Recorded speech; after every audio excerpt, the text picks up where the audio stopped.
510K pathway. So some of these Okay. implants and surgeries, they just go right through the next one, like Arthrex, and they'll like update an anchor, right? Or they'll do the tightrope, and like it's a Yeah. lot faster to get approved. But like the Misha, that's like all brand new, Yeah. right? They're going to try to find something. When you have like a hip replacement and you tweak it, you can easily get a new one approved for the most part. I got you. And some of these cartilage procedures, they can just kind of like navigate.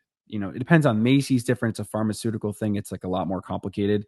Yeah. But overall, the FDA approval, like the Bear implant, took 10 years to get approved. Wow.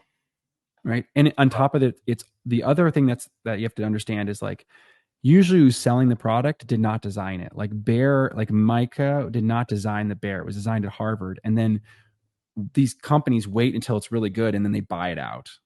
Right. So they bought out that new implant and now they have to make money on it, but they just paid a lot of money for it. And so they have to figure it out. And the same thing, it can also think of as like a drug, right? The drugs come out, they're really expensive at first.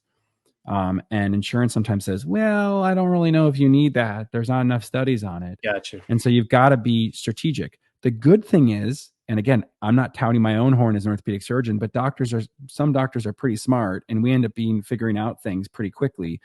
So I have little tricks and ways of getting most of these things done, or making sure we say the right things to the insurance company to make sure that you get it approved. Because obviously what I care more about, I don't care about the insurance company. I only care about the patients. I mean, that's the only reason I spend all this time. I mean, being on the cutting edge stuff is a lot more time.